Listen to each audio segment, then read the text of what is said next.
remember much.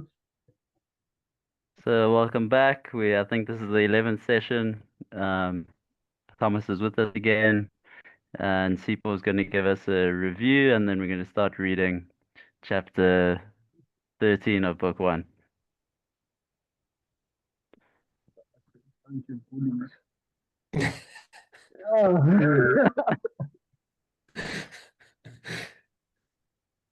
So we went through 12 chapters, and now we're on the 13th chapter. Just give me a moment. This is the last chapter of book one. Yeah. The one main point I remember from the previous chapter was the difference in ruling one's wife and ruling one's children. Whereas what was the distinction again when one rules the wife? It's political rule because it's equal, and when they rule over their children, it's a kingly rule because of something to do with age and what was the second thing? Affection. I'm not quite sure. I'm not quite sure. I don't. I'm not quite sure about the kingly rule one. Why the age and the. I was thinking was it affection, age and affection. Age and what? Um, Affection. Your I speaker can't is very. remember the second. 1 second. Let me take these off. Yeah, it was I remember something about affection there. Um yeah, it was probably unfair of me to ask you, Sipho. I'm sorry, because I did publish the last conversation today, so it's fresh in my mind. We also had quite a long conversation about chance and necessity and the um, the higher crafts in their relation to lower crafts and higher crafts containing less chance and more reason. Um, but as to what you said, I do remember there was something about affection and kingly rule. Yeah, chapter 12 was about the three types of rule involved in household management. And the rule over the wife and over the children both fell in the category of rule over free people. So they're closer to what we're dealing with. There's the rule over slaves, and then there's the rule over wife and rule over children. And the last two are most like what we're interested in because they're rule over free people. And then as Sipho pointed out, the rule over one's wife is closer to political rule because it's closer to rule over equals or approximate equals. And the rule over children is more like a kingly rule. You would think he would say something like it's rule over unequals, but he talks about affection. Somehow the king, like the father, is supposed to have affection for the subjects, which is it's an interesting claim. It's definitely preferable. If you're gonna have a king, better that he loves you like a father. And you can kind of see where he's getting at. Have you guys read Hobbes, the Leviathan? I think a few years ago, a bit of it. I'll let you guys get. I'll let you. Oh, wait, you guys didn't do your undergrad at Rhodes anyway. It's not while I was there. I was gonna say I'll let you get through your undergraduate degree without reading Hobbes. I was gonna do some sort of mea culpa. Hobbes is a really interesting. The Leviathan's a really interesting work of political philosophy, and he talks about kingly rule in a way that is, I think, very, at least in this respect, very influenced by Aristotle. There's something about the king, the more power the king has, the more certain the king is of his rule over us, the better. Because if the king is sure that we are his people, he will treat us almost as if we were a part of his own body. We're like a function of his soul in some way. Like we do what he says, and his power comes from us being able to accomplish what it is that he wants us to accomplish. I think that might be something similar to the sort of affection that Aristotle has in mind here. The king loves his people almost like he loves himself, because his own power is wrapped up in the power of his people. And I think we did talk about this at some point in relation to an earlier chapter. I think well, I don't know if it was specifically kingship, but you mentioned Moses.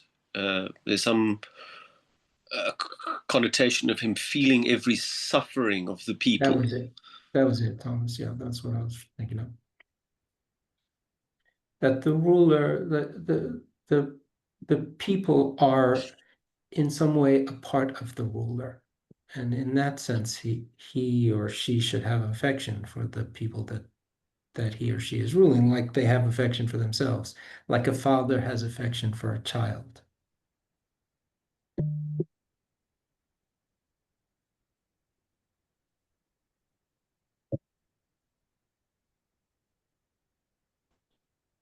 Good review, Sipho.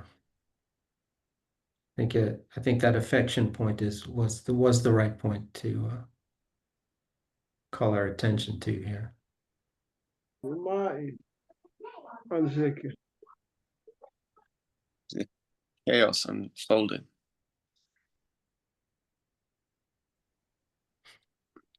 I be speaking with affection. Was that affectionate, Sipho? Sorry, man. It's got to be kingly. TV. Kids are watching TV, so yeah. I was like, yeah, they just turn up the volume. Whenever the show starts, they want to sing along, so they turn on the volume. So yeah, it's a problem. Anyway, yeah, what was I saying now? How is it still equals though? Like, is it still equals? Like the kingly rule? Does the affection make it equals? It would Or make it less.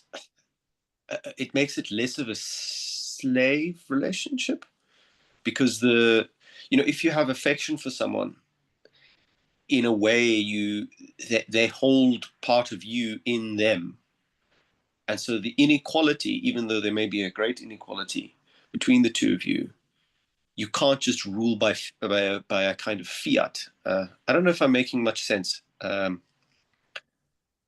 Because Well, you love. I think Sipho's asking about the political rule now. Okay. The kingly rule is between unequals. Okay. The father and the son are not equal. Okay. And only the political rule is between equals. Right. The husband and wife. And the husband rules the wife, but when he talks about political rule here, he says it's approximate equals, and usually what happens is there's an alternation or an alteration. Alternation, yeah. The ruler and ruled take turns. It's not clear that he thinks that this one there really is turn taking, but it's ambiguous. So the slave is a rule that is not political. It's just ruling almost like the slave is a tool. Then there's a child that is now in the realm of free people, but it's ruling over an unequal. Mm. And then there's the ruling over the wife that's a ruling over a roughly equal. So whatever we're going to say about slaves, children, and wives, we can see that he at least has all the possibilities here.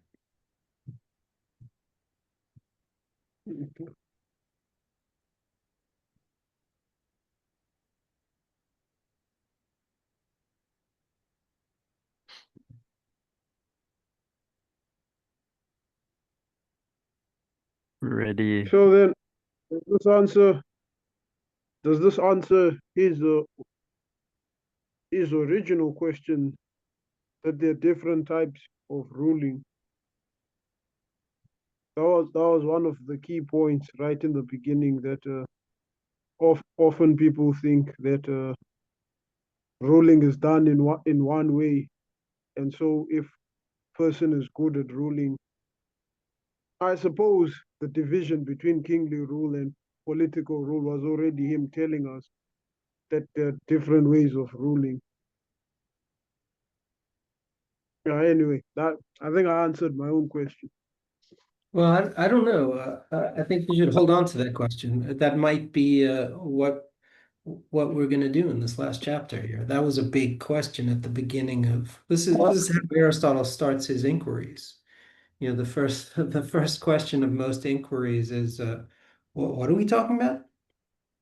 Mm. So the question of politics is, well, what are we talking about? What makes politics different from other studies? So household management seems pretty close to politics, and especially when we get to the main relationship in the household, the husband and the wife. But we still don't know. We still don't know for sure. Like, it's not the same relationship, or maybe it is. We still need to know a little bit.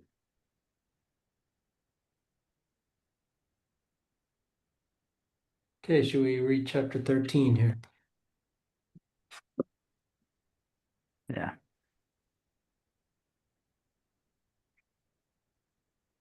I would prefer not to read this relation. It got us in trouble last week with the phrasing.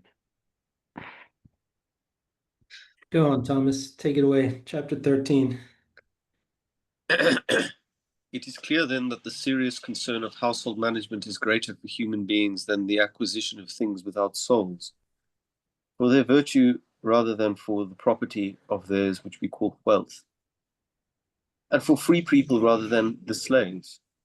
And as far as slaves are concerned, one might first raise the question of whether there is any virtue befitting a slave other than what belongs to implements and servants, any virtue more deserving of respect than those things, such as moderation, courage, justice, and the other active conditions of that sort, or whether there is none apart from their bodily services. For there is an impasse either way, since if there are virtues, in what respect do they differ from free people? And if they are not, that would be strange, since they are human beings and have a share in reason. And pretty much from the same point of inquiry also concerns a woman and a child, whether they too have virtues, and a woman ought to be moderate, courageous, and just, and a child can be dissipated and or moderate or not. So this is something that needs to be examined about one who is ruled by nature and one who rules, whether virtue is the same or different, or if both ought to participate in complete goodness. Why should one rule and the other be ruled once and for all? For it is not possible for them to differ by greater and less, since being ruled and ruling differ in form and in no respect as greater or less. But it would be amazing if one needed it and the other did not. For if the ruler is going to be moderate and just, how will he do a beautiful job of ruling? And if the one ruled is not, how will he do a beautiful job of being ruled? For if he is dissipated and cowardly, he'll do none of the things that are his duties. It is clear, then, that it is necessary for both to participate in virtue, but for there to be differences in this, just as there are in those who naturally rule. and this leads straight to a consideration of the soul, for there is in it by nature something ruling and something ruled, of which we claim there are different virtues as of the part having reason and the irrational part. It is evident then that things are the same, are the same way in other cases as well, so that most things are ruling or ruled by nature. For it is in different ways that the free rules the slave, the male the female, and the man the child. And while the parts of the soul are present in all of them, they are present in differing ways, for the slave wholly lacks the deliberative capacity, while the female has it, but without authority, and the child has it, but incomplete. It must likewise be assumed that this necessarily holds for the virtues of character as well, that everyone needs to participate in them, but not in the same way, but each to the extent that it concerns his own work. Do I need to continue? Hence, the one who rules ought... That's probably a good chunk, actually. Just read the whole thing. I was joking.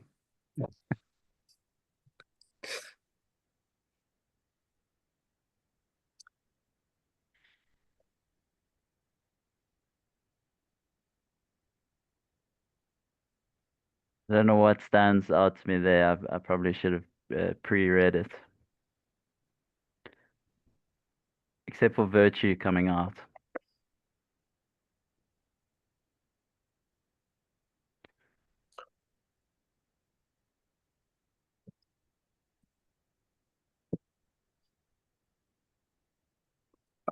I want to know what does it mean to say that you could have the deliberative capacity but without authority? It would seem that if you have the deliberative capacity, you either have it or you don't, and if you have it, then it has authority.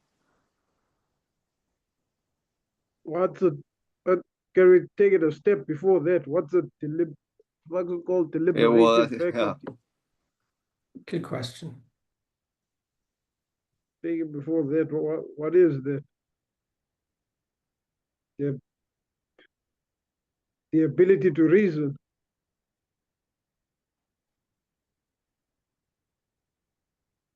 The ability to reason is that's such a big thing. Like we say, oh, reason. We talk about reason, and some of my colleagues at Rhodes will complain about how people, philosophers have traditionally put so much weight on reason, and really we should be doing this. And what's reason?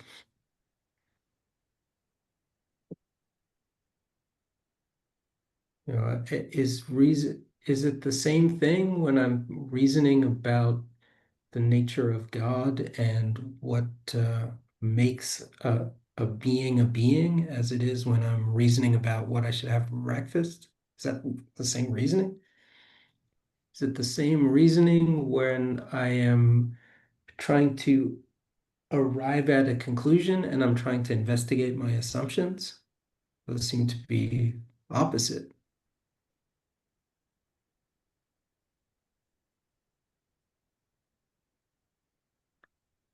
Which one's the deliberative reasoning? Well, I would assume the one about what to have for breakfast. Seems like it. Deliberation is about action. So what does deliberation have to do with virtue? This I know some of you have read with me. Even if we skipped Hobbes, we didn't skip the Nicomachean Ethics. That I wouldn't do. I've got lots of flaws, but skipping the Nicomachean Ethics with you guys was not one of them. How does deliberation relate to virtue?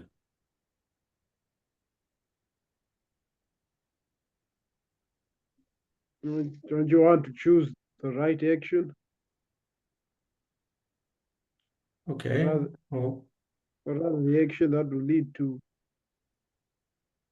I don't know, that will lead to your benefit instead of your harm.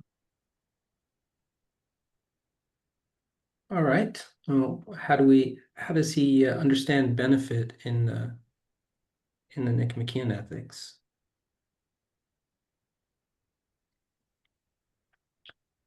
I guess Is I'm it trying to get at this distinction between virtue on the one hand, and really he's talking about virtues of character here, right? Do you remember the two types of virtue?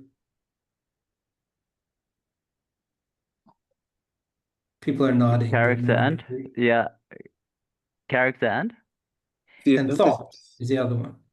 There are virtues of thought. thought, and there's Okay. virtues of character.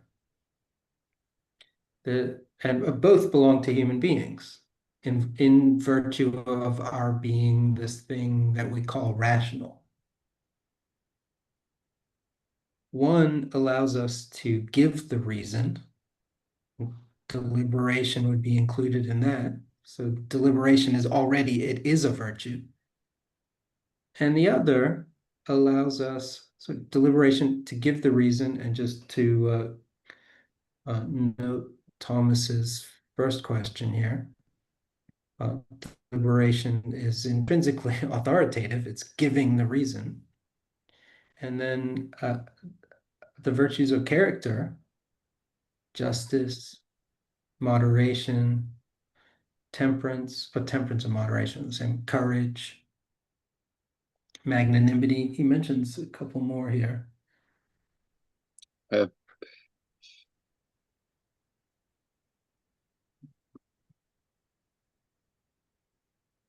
Can't remember. He mentioned one that kind of surprised me here, but it doesn't matter. So the virtues of character are like moderation. They're the ones that are mean states. That's the important point. So I have to not be too rash and not be too cowardly. I have to be in the mean. I have to not be too greedy and also just not be too insensible. I have to be in the mean. I have to desire the right amount in the right way for the right reasons. Virtues of character allow me to follow reason by desiring in the right way and the right amount for the right reason. The virtues of thought allow me to determine the right amount for the right reason.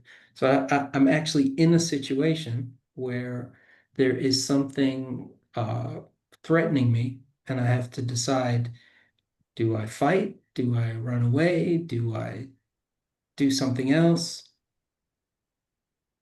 I have to deliberate. And my deliberation is supposed to allow me to find the action that both proceeds from and preserves the mean state.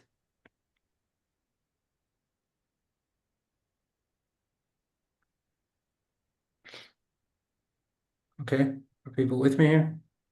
Yeah. So now the question is, do slaves have these virtues? And if so, which ones? Do children have these virtues? And if so, which ones? And then the very politically incorrect, even more than the slave question, the very politically incorrect question, do women have these virtues? If so, which ones?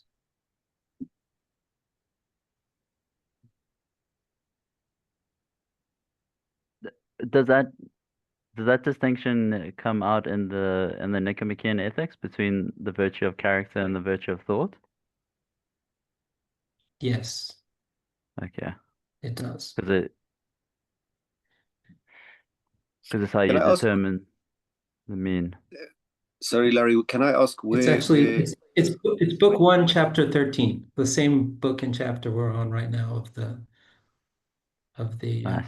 politics, which might not be entirely coincidental. It's the end of the first book. And what he has to do at the end of the first book in the Nicomachean Ethics is get us ready for the virtues of character. And to do that, he has to distinguish. Like there's two ways human beings are rational. He's determined that our happiness is an activity in accord with reason. He's determined that we could still hear you when you took the headphones off.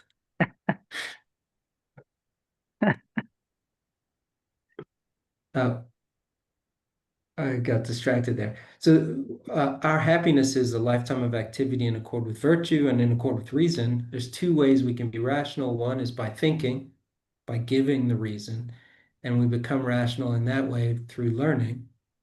Then the other is by following reason, and we become virtuous in that way through habit, through practice. Those are the virtues of character. And that's what he goes on to talk about for the next book 2, book 3, book 4, book 5. So the next 4 books are about the virtues of character. In the book politics, 6, he not starts the. in the Nicomachean Ethics. Okay, yeah. And then book 6, he talks about deliberation and phronesis. Practical wisdom is what he calls it.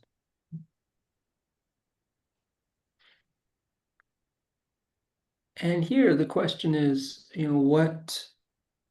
which of the virtues do, I already said it. Which of the virtues do all these people have? And if they have the virtues, what do they need a ruler for?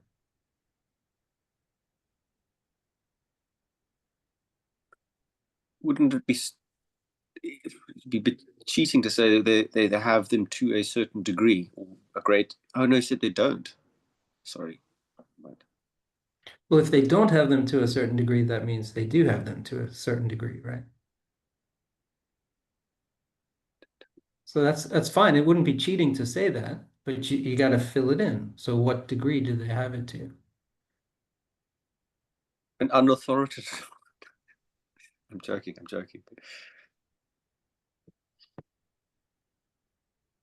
It also depends which day we're talking about, right? Yeah. Did he answer that in this passage? I can give it a go. The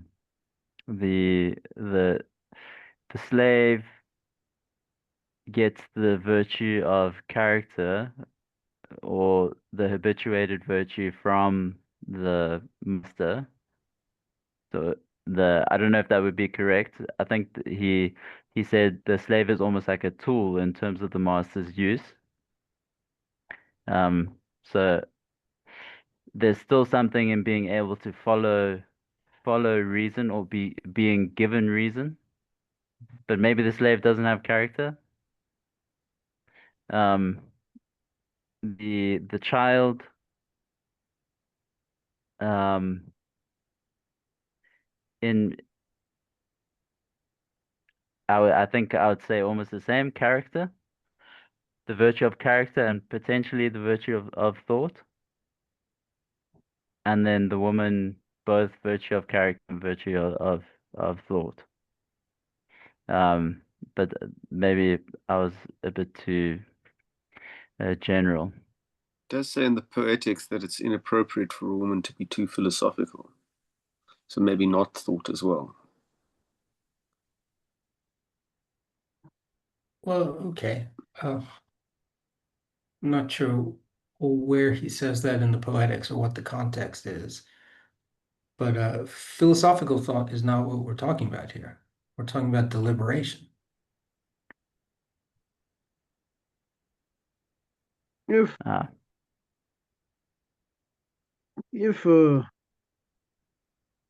so I'm thinking back to the natural ruler and natural slave. Uh, if if the natural ruler is a ruler by nature, and the slave is a slave by nature, wouldn't that imply then that there's a way to be that thing well? So they would have to have virtues in a sense that belong to that thing if they're natural.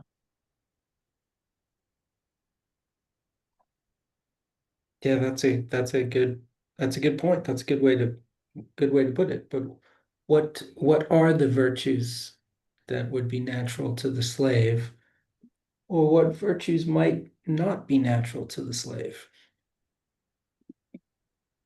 Courage probably would be one that a slave wouldn't possess in heaps.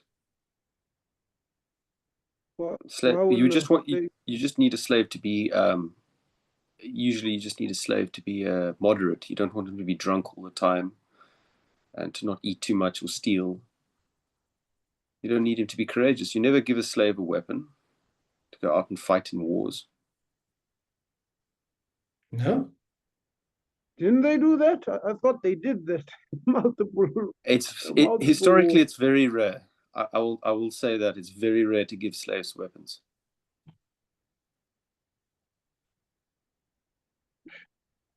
What made the natural slave a natural slave? Ruled by the body.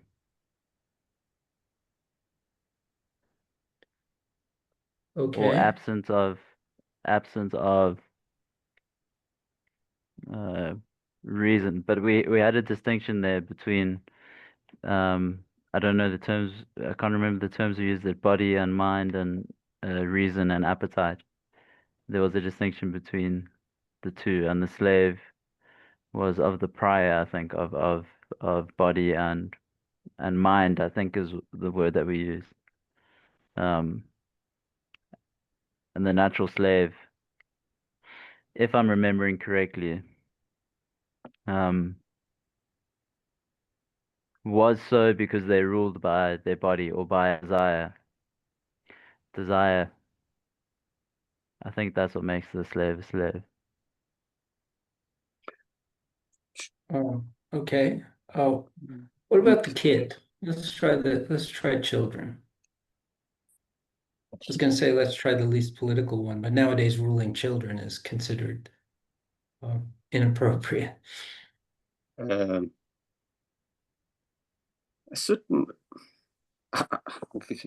obedience would be a useful habit for a child. Isn't obedience a useful habit for everyone? And we all want to be obedient to what's right? Okay. Isn't that what the virtues of character are? The ability to listen to what's good. It's not enough to know the right thing to do. You have to also be the person who does it. Right. Yeah. So, well, if there's one virtue that one virtue for that in obedience that applies to everyone, then it would be true that everyone must have some partaking of virtue. Of truly, even if it's just to that extent. Is obedience a virtue? Could it possibly be a virtue?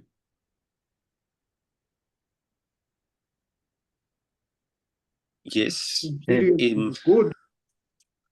if it's to the right thing. Oh. If and only if. Hold on. If obedience is a virtue in the Aristotelian sense, the first question we have to ask is it a virtue of reason or is it a virtue of character? Is it something that gives the reason or is it something that follows the reason? It's something that follows the reason, certainly. Okay. If it's something that follows the reason, the next question we have to ask is what sort of a mean is it? And when we ask what sort of a mean is it, what we need to do is identify the extremes. Civility, slavishness, and I don't know, just go disobedience or So you want to say, deliberate. the virtue of the slave is a mean between slavishness and disobedience.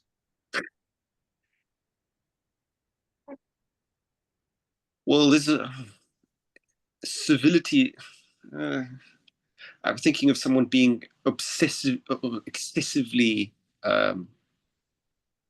servile. Okay. Isn't that the virtue of a slave? To be, it's like saying you're thinking of somebody being excessively virtuous. This child is being excessively childish. Okay. No, but it's a difficult. It's a if we're looking for the mean, it's hard to think what it's between, what the excess is. What is an Well, excess of obedience? Like, I actually like I like Thomas's attempt there, but there's something that it's not quite going to work because all the virtues of character are forms of obedience. That's what they are. They're obedience to reason. The mean state is the state that follows reason. mm.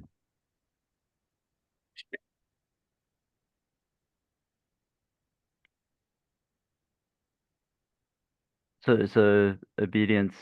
What is obedience that as? Ask that again.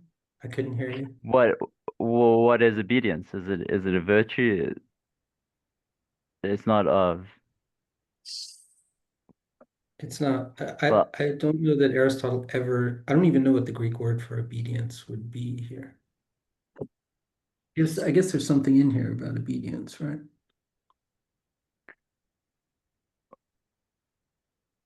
I'm not sure. The virtues of character are all supposed to follow reason.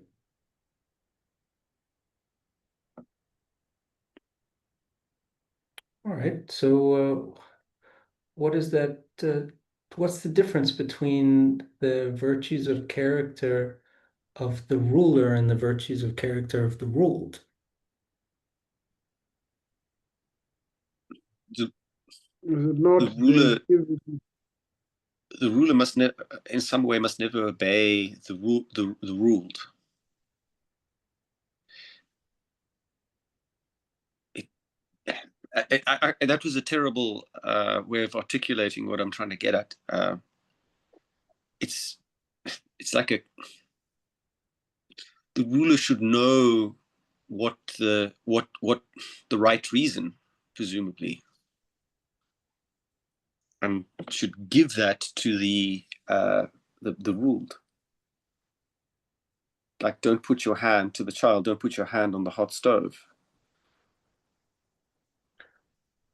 Well, is that, I'm not sure that one, I liked where you were going there, but I'm not sure there's a mean for the right, putting your hand on the stove in the right amount at the Well, right for the time. but in the that's what I'm. But the child should be obedient enough to listen to that. That would be the obedient. Okay, can we maybe let go of obedience for a minute here and Okay, focus on the sorry. mean, Okay. right? What's he concerned about telling the child here? It's not, we're not teaching the child not to touch a hot stove. I mean, we are. That's not the puzzle here. That's easy. Not to hurt Teaching himself? the child to control his appetites, teaching the child to be courageous, to be brave, teaching the child to be just. Those are different lessons from don't put your hand on the hot stove.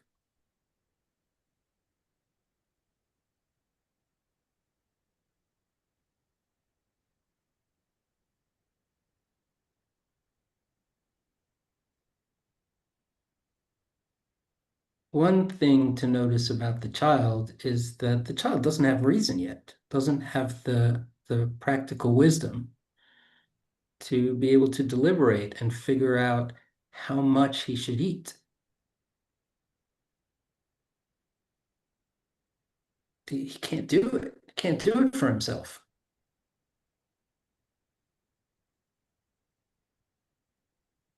And if he can't do it for himself, he can't habituate himself to doing it.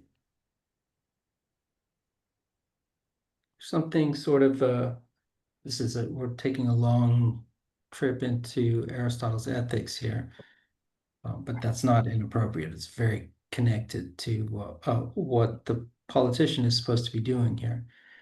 There's something really, there's a big puzzle in Aristotle's ethics. There's a sort of what my professor used to call a bootstrapping problem. He probably still calls it that. So what's the bootstrapping problem?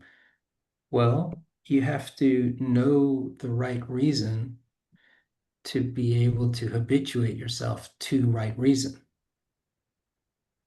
Like I have to know the right amount to eat to develop the habit of always eating the right amount. But Aristotle thinks that to become the sort of person who knows, you have to be able to control your appetites. But controlling your appetites is being habituated. To become the sort of person who knows the right amount to eat, you have to be the sort of person whose appetites are controlled, which means you're the sort of person who eats the right amount. But to become the sort of person who eats the right amount, you have to know so you have to lift yourself up by your bootstraps here. The knowledge precedes the character, and the character precedes the knowledge. You have to have the one to develop the other.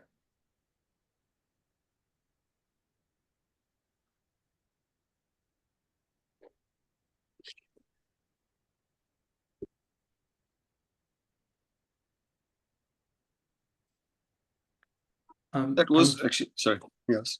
Yeah, go ahead, Tom. I was going to ask, I mean, I think one of the first things we discussed in one of the first of this series is how would you, I mean, that would be, yeah, how would you begin to acquire good habits? I mean, how would you become virtuous? It seems to be, the question seems to presuppose or show that there's like the problem is deeper, is very deep, that you can't, because you've got to already have the good habit in some way to even know that it's a good habit. Okay, so let's start down our list here. How does a child get good habits?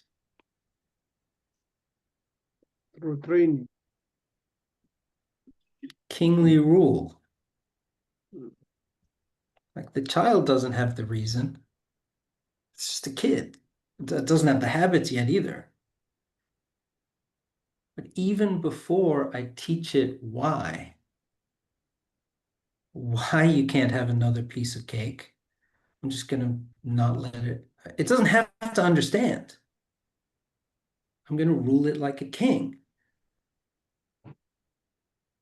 Don't have that second piece of cake or we'll cut off your head or whatever. You know, obviously it doesn't matter. I'm just gonna rule like a king. There's no agreement about it.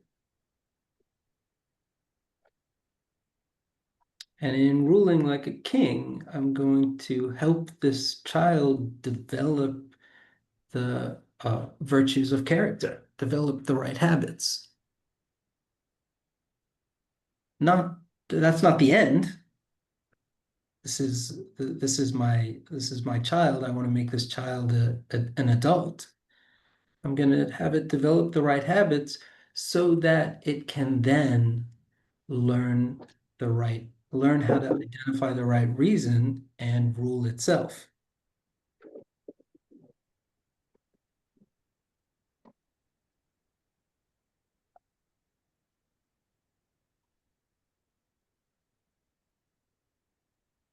Hopefully.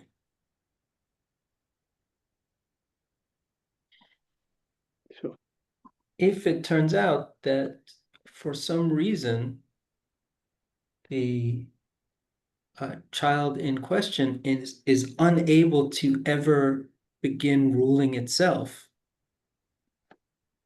because there's something in it that doesn't allow it to recognize reason, what are we going to say about that child when it grows up?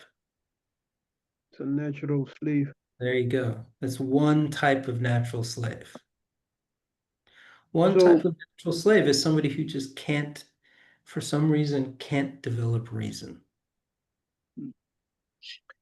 Is that I mean, I was just thinking of congenital problems with development. like syndromes and things like that surely would have existed in Aristotle's time. Is that Well, something? yeah, I don't know about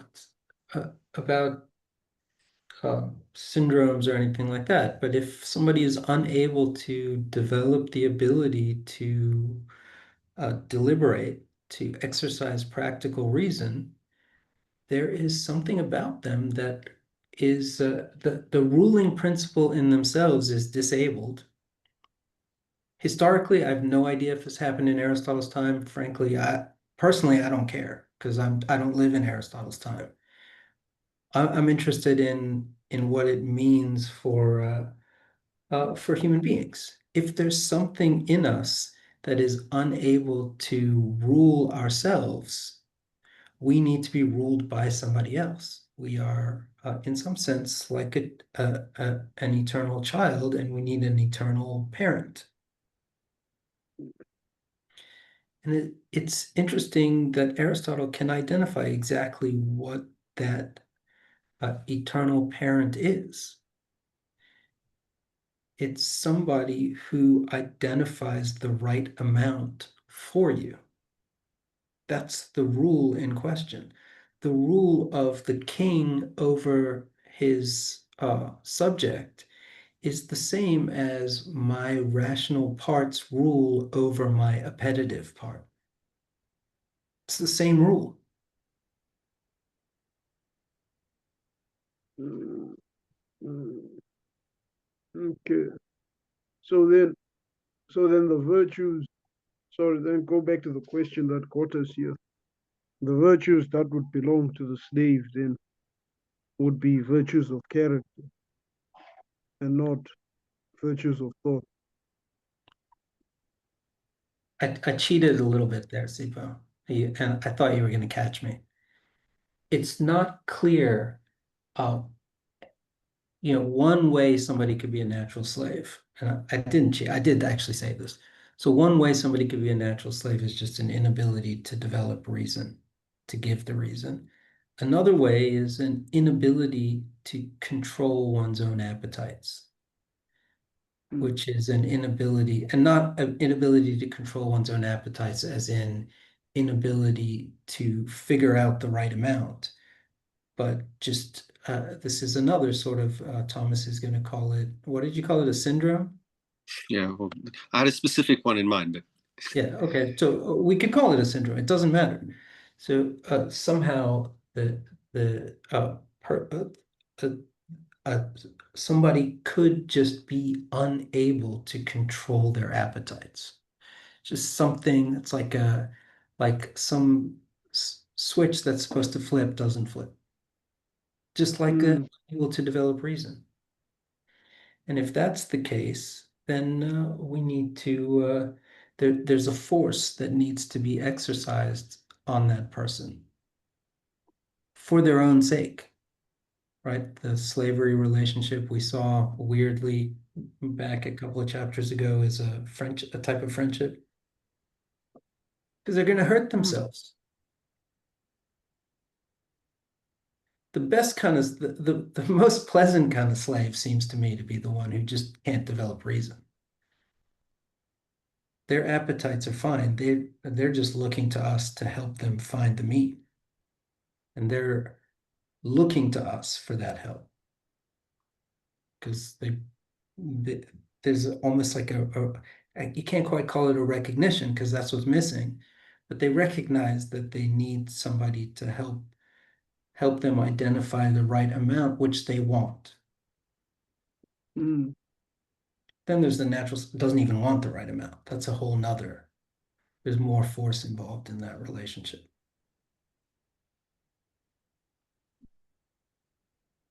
First one's like the eternal child. Mm.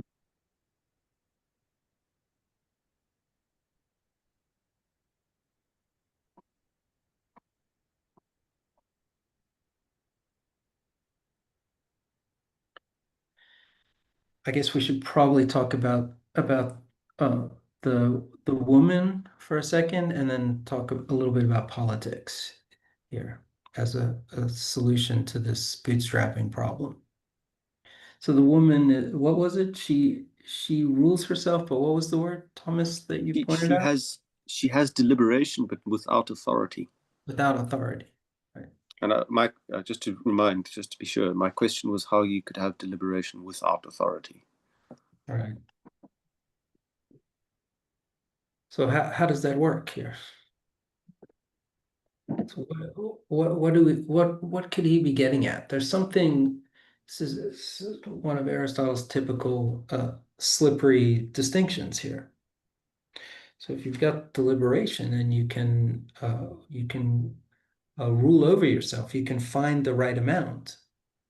The woman is as finished as the man. She can develop virtues of character and then develop her reason so that she can find the right amount and just follow that reason.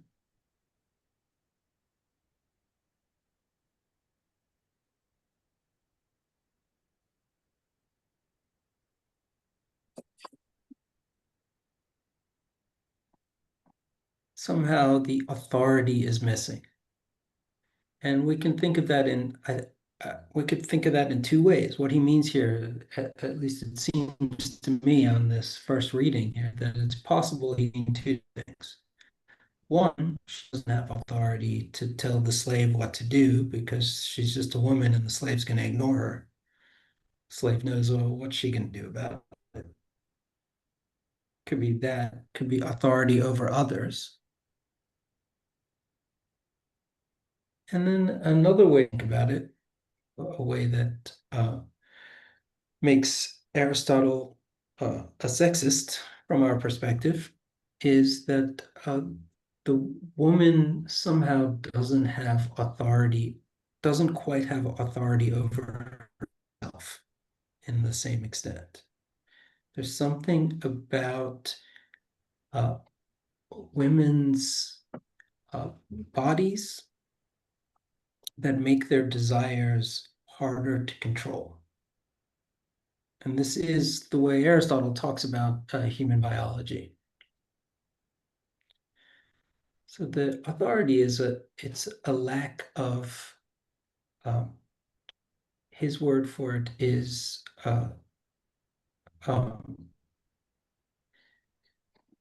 this might even be the word authority here, power, kratia. So the woman is intrinsically acratic, incontinent. She knows the right thing to do, but she can't always get herself to do the right thing. This happens to men as well.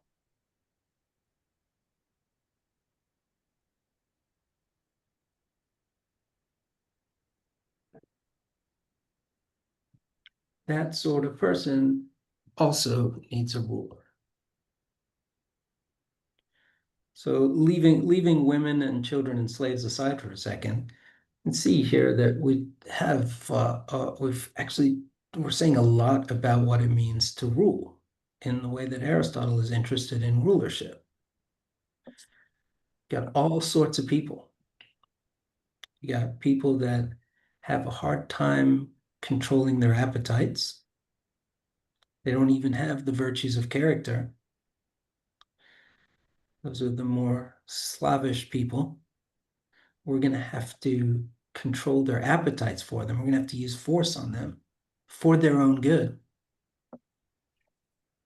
Then we've got people whose appetites either are already habituated or are in the process of being habituated, but they can't give themselves the right reason. That's going to be most of our city, probably.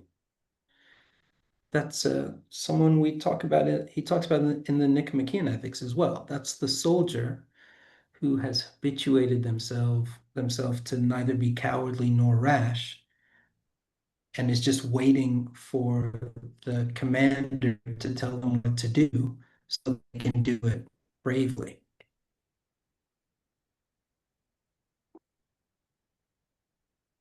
And that is a huge element of ruling. And it's an interesting element of ruling because it's at least a partial solution to our bootstrapping problem. We still got the bootstrapping problem, we just now located it in the one guy, the ruler. Because the ruler is someone who still has to figure out the right reason so that they can habituate themselves. At least the first ruler.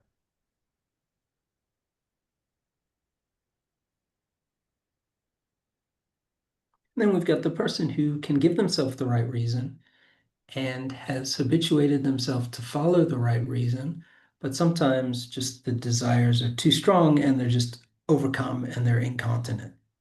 And they also need some help.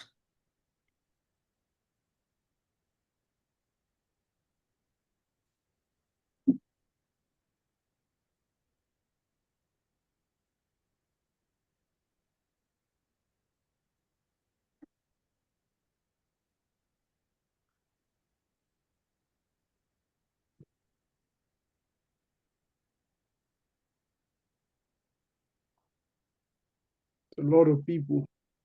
A lot of people.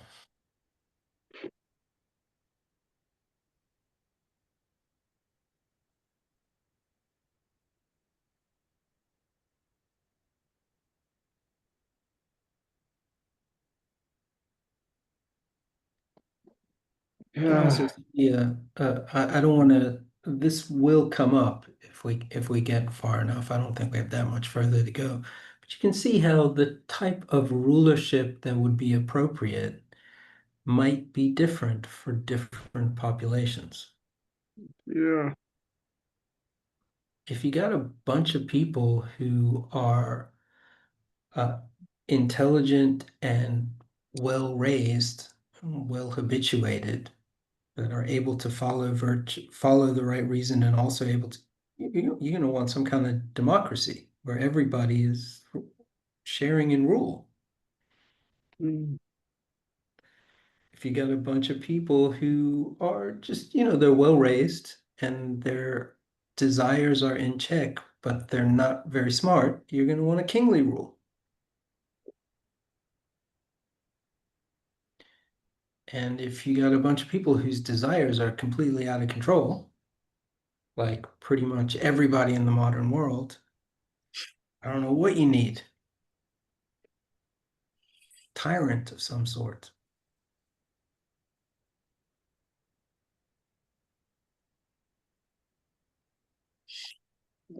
is such a thing as a good title. Wouldn't it be that in the modern world, no one recognizes that their desires are out of control? That would be the important difference. For Aristotle, in every world, people whose desires are out of control don't recognize that their desires are out of control. That's part of the problem. That's the biggest part of the problem, really, with having desires that are out of control. You don't even know it. That's how we got the bootstrapping problem.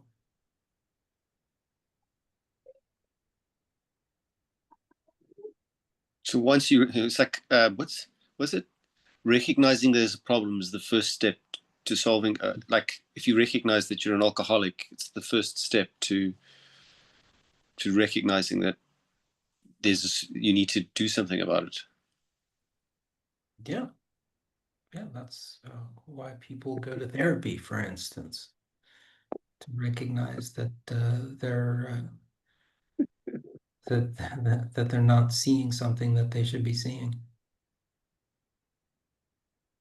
Yeah. Why are you laughing, Sipho? No comment. No comment, Thomas. Don't worry. Don't worry. Let it go. He's waiting for one. I don't know which one of us, but he's waiting for one of us to recognize that we have a problem. That's why he's laughing. We all have problems. Everybody's got problems. We all have problems. Yeah, we could all use a good ruler. Mm. Mm. Yeah. This is this problem you just mentioned about not recognizing your, what's call it, your desires out of whack is reminiscent. I don't know why so much of this stuff is reminiscent of the Republic and the soul being out of order. It's like you need the soul to see what's out of order, but the soul is the thing that's out of order. You need somebody else to tell you it's out of order. It almost sounds the same thing. Yeah, it's almost like Aristotle studied with Plato for 20 something years. Yeah. No, I think you're Yeah. right, Sipho. It's very, I also find this very reminiscent of the Republic.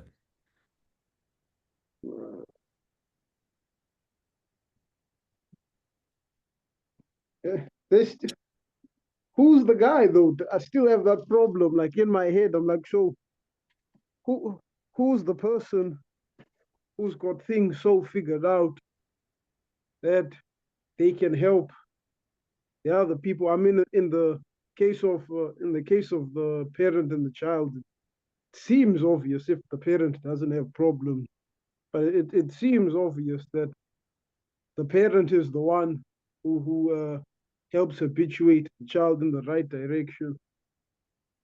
But like in the case of political rule, if everybody is the same and we all messed up, like how do we how do we ever get to the right direction? So you mentioned the Republic, and there's a passage in the Republic that is uh, exactly pointing at this problem. It's the analogy of the ship captain. Do you remember this? It's in Yeah, yeah, I think it's in book 6. And Socrates gives this analogy for why philosophers are very, very unlikely to become rulers.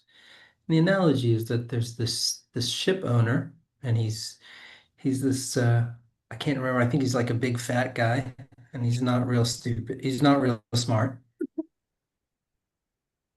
and he's got this big, beautiful ship, and everybody wants to be the captain of his ship, and he has to choose a captain.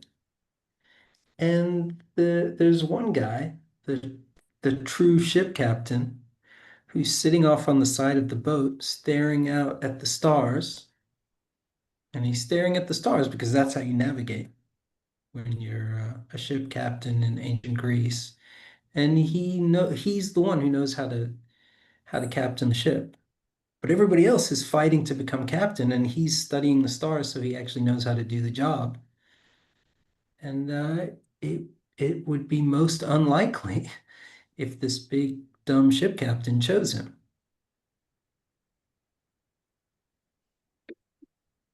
So it's a big problem.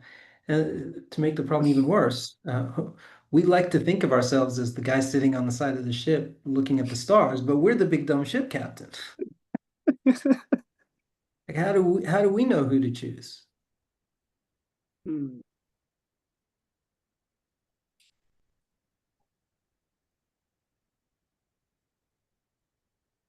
Yeah. That's There is pro- one little clue there. Don't choose somebody who's shouting that they want the job. Paying attention to getting the job, they're not paying attention to being the sort of person who can do the job.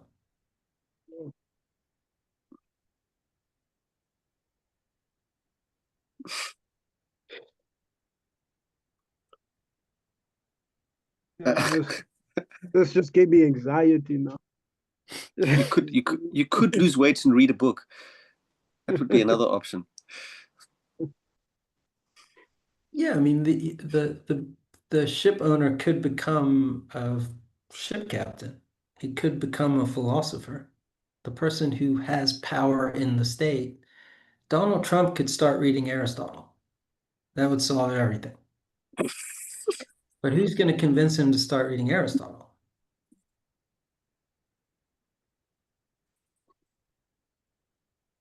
Thorough. That's Oh, certainly not true. Just imagine him giving a speech about it. Just imagine him giving a speech about it. Aristotle has the best words. I no longer have the best words. So this, I don't know. It seems like such a.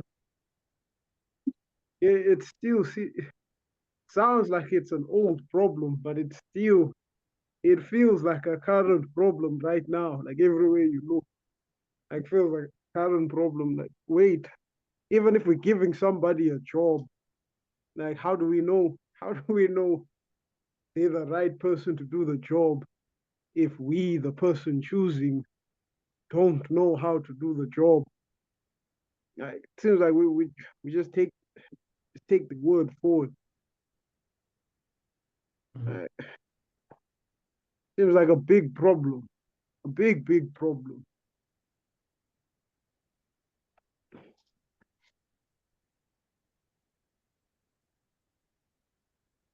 It does.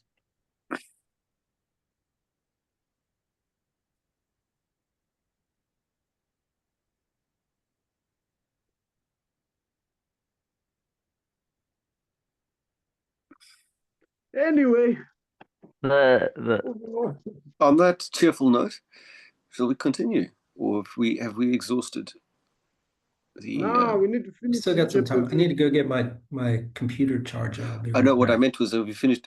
Should we continue? That's what I meant. Yeah, we should continue. We gotta finish this chapter 13. It's got me. Growing Yeah, hairs. it's got me going.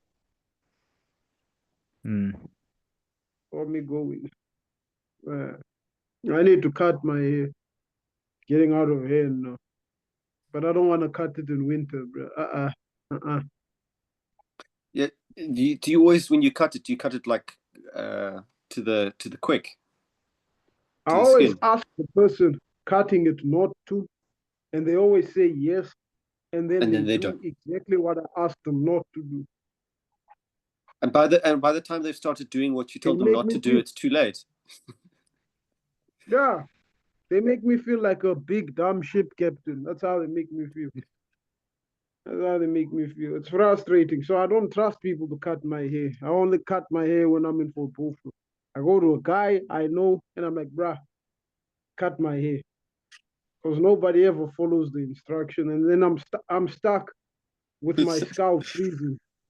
I'm stuck with my scalp freezing, so I'm like, no, I'm not doing this again. Plus, it's expensive. I'm not gonna pay 50 rand for a haircut. What insanity! Abuela doesn't cut your hair? I don't think she'd know how to cut my hair. You could learn. It'd save On you whose 50 hair rand. she gonna break you? You could start with a pair of scissors. Let's wait for winter to end, and then they will do all that stuff. Until then, no. Until then, no. I'm not taking that chance. Winter's just starting for you guys. Yeah, I'll probably cut it at the end of August or something.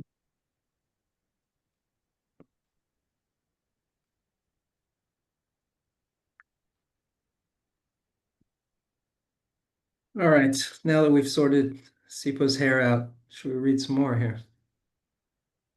Have yeah. we? Have we? Did we just move on?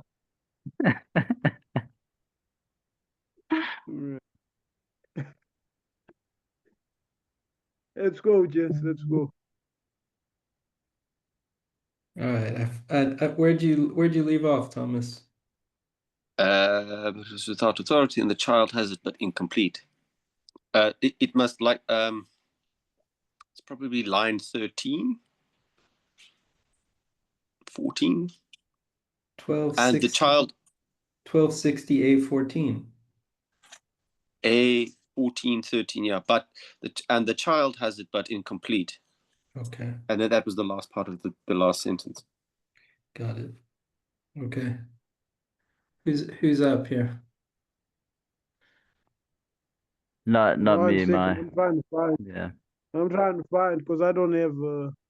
I don't have All these. right. All right, it's you and me, Thomas. Okay, are you going to lead the charge, Larry? Okay, my turn. It is to be supposed that the same necessarily holds concerning the virtues of character. All must share in them, but not in the same way, but to each in relation to his own function. Hence, the ruler must have complete virtue of character, for his function is in an absolute sense that of a master craftsman, and reason is a master craftsman, while each of the others must have as much as falls to him. It is thus evident that there is a virtue of character that belongs to all these mentioned, and that the moderation of a woman and a man is not the same, nor their courage or justice, as Socrates supposed, but that there is a ruling and a serving courage, and similarly with the other virtues. This is clear further if we investigate the matter in more detail. For those who say in a general way that virtue is a good condition of the soul, or acting correctly, or something of this sort, deceive themselves. Those who enumerate the virtues, like Gorgias, do much better than those who define it in this way. One should thus consider that matters stand with everyone, as the poet said, of women. To a woman, silence is an ornament, though this is not the case for a man. Since the child is incomplete, it is clear that its virtue too is not its own as relating to itself, but as relating to its end and the person leading it. The same is true of that of the slave in relation to a master. We laid it down that the slave is useful with respect to necessary things, so that he clearly needs only a small amount of virtue, as much as will prevent him from falling short in his work through licentiousness or cowardice. One might raise the question whether, if what has been said is true, artisans too will need virtue, since they often fall short in their work through licentiousness. Or is the case very different? For the slave is a sharer in the master's life, while the other is more remote and has virtue only so far as he is also a slave. For the manufacturing artisan is under a special sort of slavery, and while the slave belongs among those persons or things that are by nature, no shoemaker does, nor any of the other artisans. It is evident, therefore, that the master should be responsible for instilling this sort of virtue in the slave. He is not merely someone possessing an art of mastery that instructs the slave in his work. Those who deny reason to slaves and assert that commands only should be used with them do not argue finely. Admonition is to be used with slaves more than with children.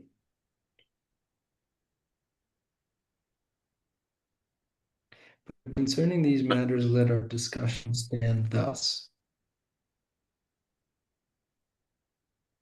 I'll just finish the book here. Concerning husband and wife and children and father and the sort of virtue that is connected with each of these, and what is and what is not fine in their relations with one another, and how one should pursue what is well and avoid the bad, these things must necessarily be addressed in the discourses on the regimes.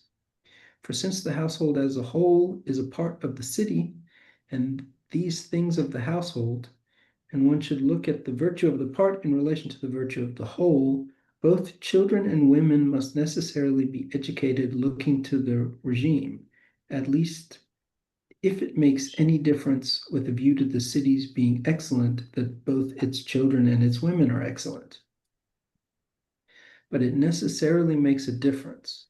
Women are a part amounting to a half of free persons, and from the children come those who are sharers in the regime. So since there has been discussion of these matters, and we must speak elsewhere of those remaining, let us leave off the present discourse as having reached an end and make another beginning to the argument. Let us investigate in the first instance the views that have been put forward about the best regime.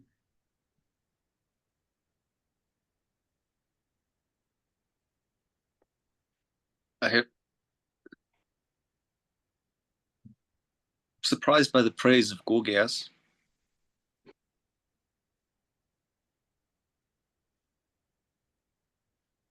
He seems to be referring to the Meno here. Meno was Gorgias' student. And when Socrates asked Meno what virtue is, he didn't give a definition of virtue. He said there's a virtue of a slave and a virtue of a woman and a virtue of a child. And I think that those he might have had the same list actually. And each one has its own virtue. And in a way, he's right, because each one has its own function, and whatever the function of a thing is, the virtue is the character that allows it to fill that function.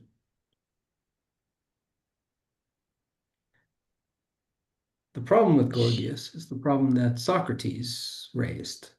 Well, all right, fine. So this virtue manifests itself differently for everyone, but for all of them, it's that which allows them to fill their function, at least on Aristotle's account. It's the right state of the appetites that allows you to fill your function. That is your virtue. And just insofar as your function is different, that's one way your virtue would be very different.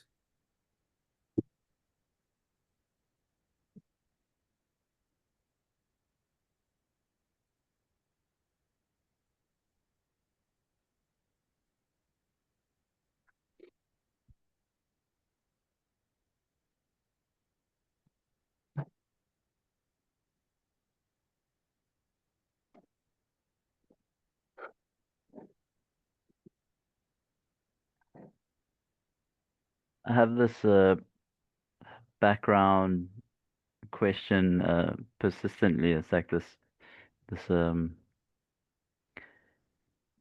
if part of what it means to reason or be a ruler of a household is to know what the good functioning of that household is, or what that household fits in, that determination is what then determines the the the functions, and so the virtues of whoever is in that household. And then we have that same structure where the household fits into the state, or if there's intermediate layers, then they are. So the the there seem to be two sides. There's a way in which anatomically there seems to be something that limits our appetites, or that it becomes clear that there is an unlimited appetite. And that might be one limit. Then we've come again and again to the idea that the what is it that sets the limit? It's well, it's Reason. yeah, it's the function or the for, which is for what it is for. In the other crafts, it's the higher craft, it's the limit. Um, so the the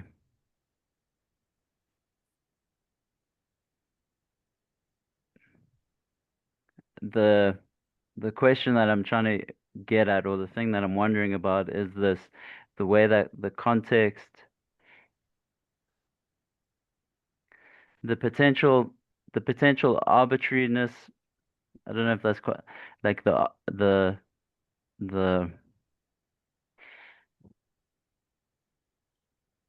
so two instances: the child and the wife. The the the sense on the woman or the wife's side that there is a lack of authority in the determination of reason, or in the body's reception of reason, but that reason finds its determination in the whole family. So it doesn't exist. That's what I'm wondering about, is like, where does it exist, like, besides the place that it has in in the functioning of the family. Then the question is, what determines the functioning of the family, or what the family um, is about or towards, because that will. So then the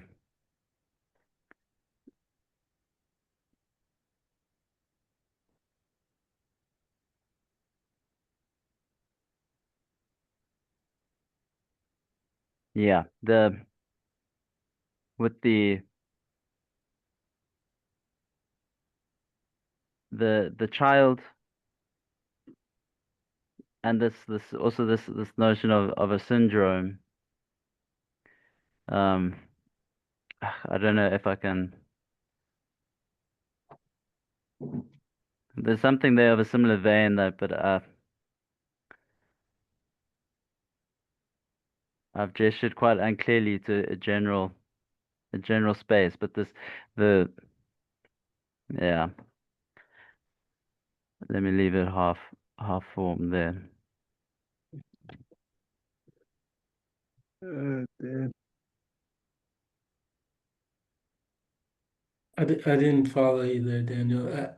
I thought at one point that you were um, pointing towards the same central question that you keep us focused on, that you've been keeping us focused on since we started, which is the highest function. So the members of the household, their function, and I forgot the word he uses here. Um, well, I think he just says virtue, actually. Their virtue is determined in relation to their place in the household as a whole, and what the function of the household as a whole is, and the function of the household is connected to what the function of the regime or the city is. And the question is, how do we determine the function of the city as a whole? And Yeah, we saw at the beginning that the function of the city as a whole was in some way connected to the function of the human being, because the politician is supposed to make everybody in the city happy. And everybody in the city being happy, happiness for Aristotle is filling your function, right? Now we filled in that picture uh, uh, relative to the beginning to quite a high degree, but I mean, there's still more to do. But we've seen that part of what the ruler does is serve as the deliberative element in the souls of the people.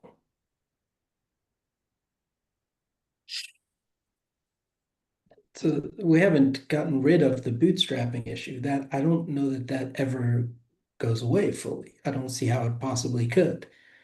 But we still have the problem of how the ruler comes to be virtuous, how the big fat ship owner turns over the ship to the philosopher. But when the philosopher is in place as the ruler, we can see that the function of the state as a whole, at least the ideal function of the state as a whole, the place where Aristotle is very much like Plato, is that everybody in the state should be able to fill their particular function well.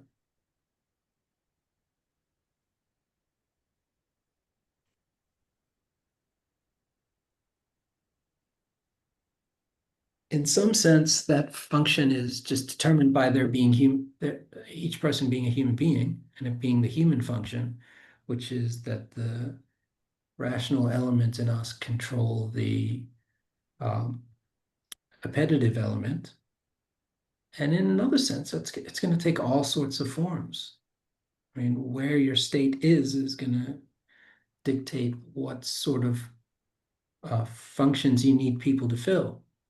If you live in the plains, you're going to need horse trainers and blacksmiths and so on and so forth. If you live on the coast, you're going to need sailors and shipbuilders, fishermen, and the functions of the different people are going to dictate the way that they are supposed to make their households function, and even the sorts of appetites they're going to have to cultivate.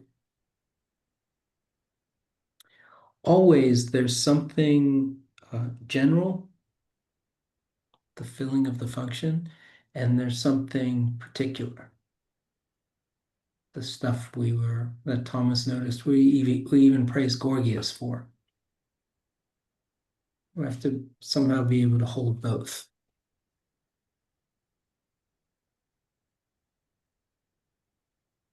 I don't know if that was speaking to what you're worried about, Daniel. Yeah, I mean, it's a repetition for me to think about well, there seems to be like a hole at the top and at the bottom, or a potential limit at the top or the bottom. Like, you know what the state is for, you know the state's function, and then that gives an order to the rest of the state, or the parts that fit in the state.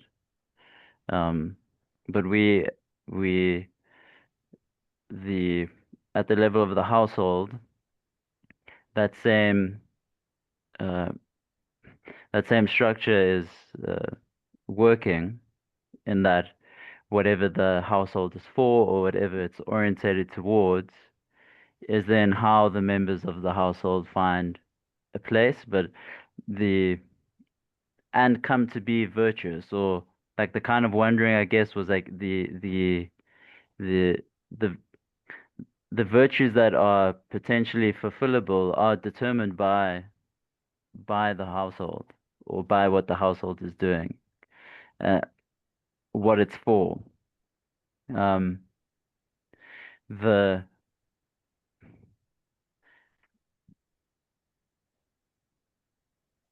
the whole from like how like practically, how much does a household in a state, that because of the material that it has within the household, because maybe the slaves or the children, and the natural propensities belonging to the slaves or the children, or what's coming up from the bottom, how much does that determine the function or the direction of the household?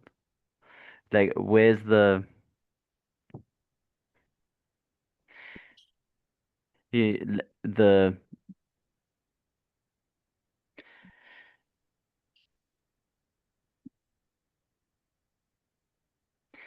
don't know what is frustrating me. Maybe it's like the emptiness of the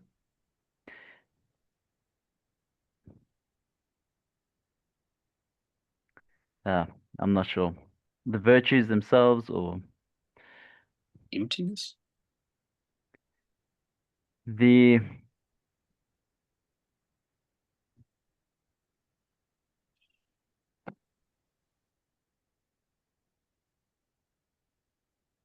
yeah. I guess that, like, in an extreme tyrannical sense, like, what what what is the limit other than the function that is set? Because you can imagine a virtue in accord with a function that is tyrannical or not good, and that you can you can defer that determination to like a higher level of the structure, but then it the question um, comes back.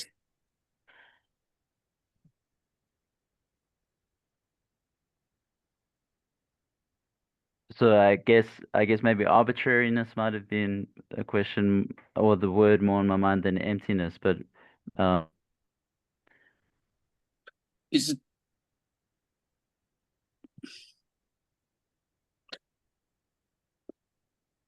So you're asking about the highest function. Is that right? You're asking what it could be and how we decide if we've got the right one or not.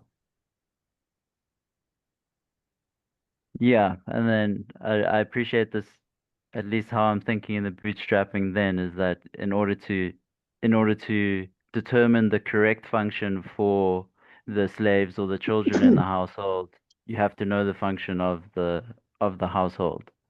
But if you don't know what it's for, then how are you determining? Yeah, that is the question you bring us back to regularly. Like, how do we know what the highest function is? I mean, in one sense, that's what the Nicomachean ethics is about, right? Establishing the function of the human being. And there is something sort of sort of empty about it. There has to be something empty about it because a human being is not something that is for the sake of something else. It's something that's for its own sake. If we make the function of the human being uh, a concrete something, we make the meaning of life something other than just living life, uh, we're making ourselves means to an end. But Aristotle wants us to make us ends in ourselves. I was going to say, wouldn't it be if you make it too concrete, I don't want to say it ceases to be philosophy, but it becomes something a bit more like I don't know what word would be appropriate here. Like a program. What we should do now. Should we, increase taxes or shouldn't we? That's vague. If it's too, the more concrete it becomes, the less philosophical it becomes. It becomes more. It addresses a more here and now concern, or There's nothing wrong with addressing here and now concerns, and there's nothing sacrosanct about anything we can call philosophy. But for Aristotle, what's essential about the human function is that it be something that is intrinsically good. Like, I don't want my life to be for the sake of something else. I want it, okay. Well, I want it to be for its own. So just to finish, so that is the end of the state. The end of the politician is not just happiness for himself, it's happiness for everyone. Now, there's something about that happiness for everyone that is, uh, uh, I, I don't want to say changing, but there's an element of it that there's an element of it that it could manifest differently in one state and in another. But in all of them, it will manifest as whatever functioning allows all the human beings in the state, or as many as possible, to be intrinsically good, to to live happy, fulfilled lives. And we want to say, well, to some degree, or if I'm understanding Daniel correctly, we want to admit that to some degree, it doesn't matter what the ruler, it's arbitrary what the ruler chooses as the function of the state, as long as that ruler chooses a function that will allow everybody in the state to have a function and everybody in the state to organize themselves around their function, fine. if we are going to distinguish between a ruler who chooses a better function and a ruler who chooses a worse function, we're going to do that in terms of how well the function that the ruler chooses allows for everybody in the state to have a human function and to live a human life. And that's no small criterion.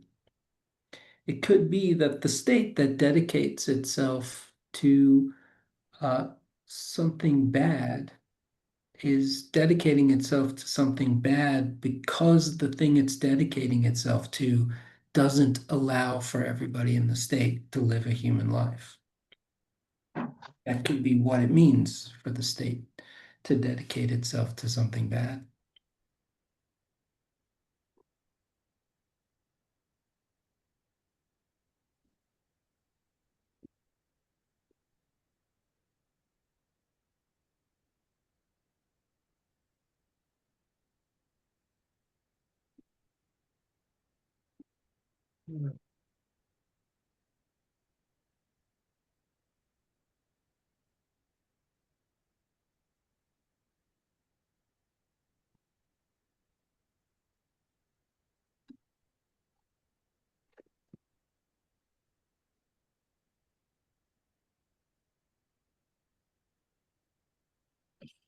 Guys, I'm gonna have to run right at 1 o'clock here. Can we still got some time, but just I just want, sorry, Larry.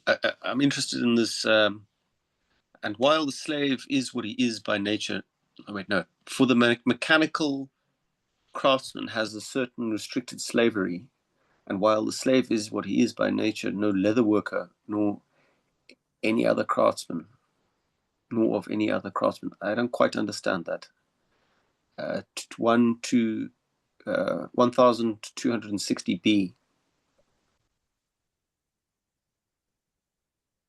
I think your translation was slightly different.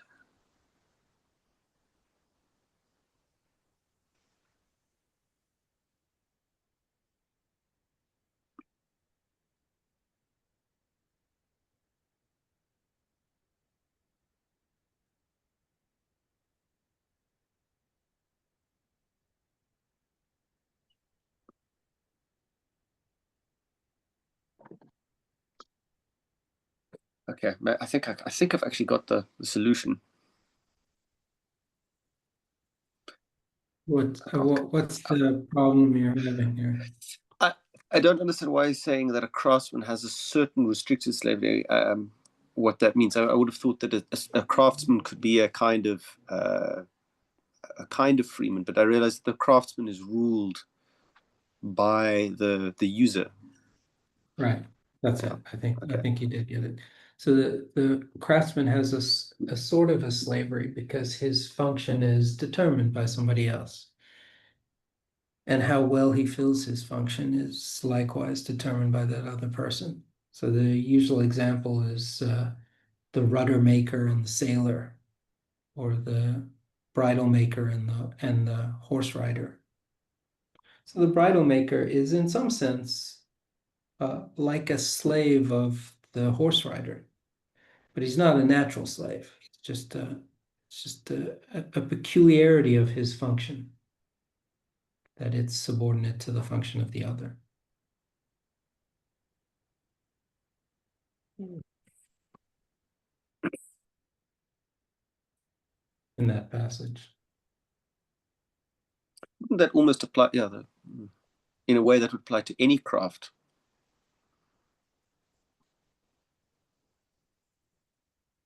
Any except for one.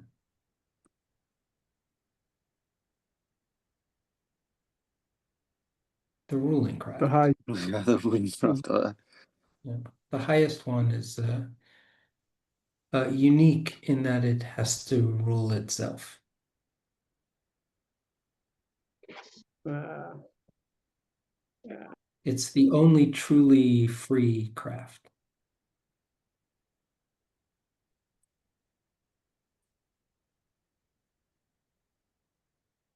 Hmm. Hmm. The only free person is the politician. free craft is politics. Can see that he has a completely different worldview than the one we have.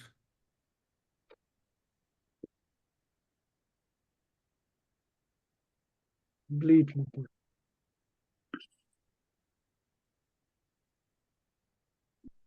When is 1 o'clock? Where you at, Larry?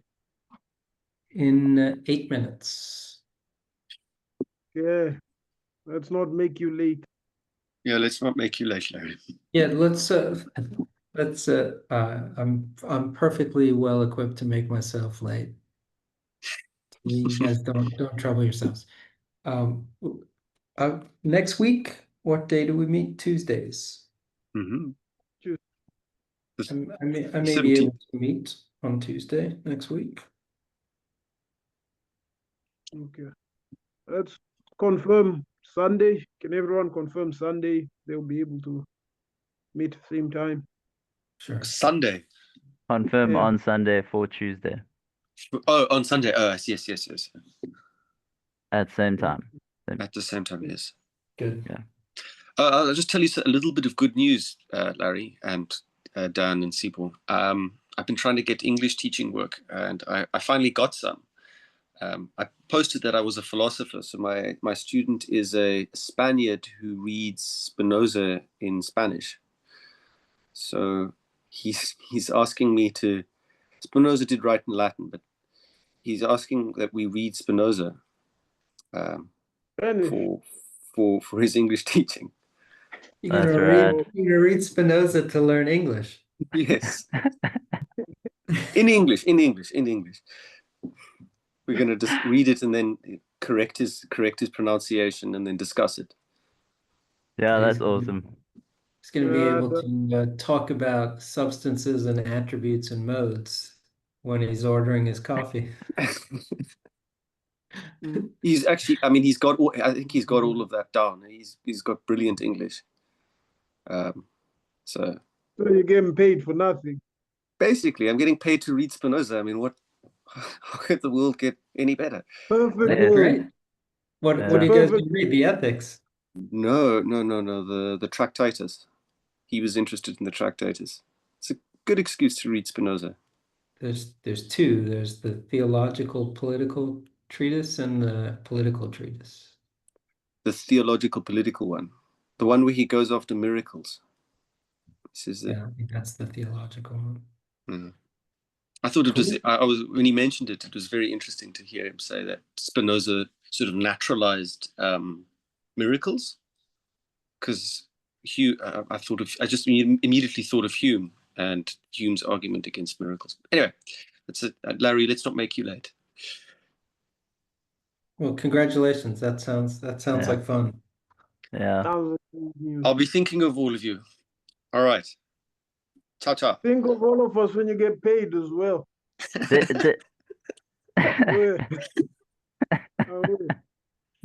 Sure. All right, guys. I'll see you all next week. Bye. Ciao.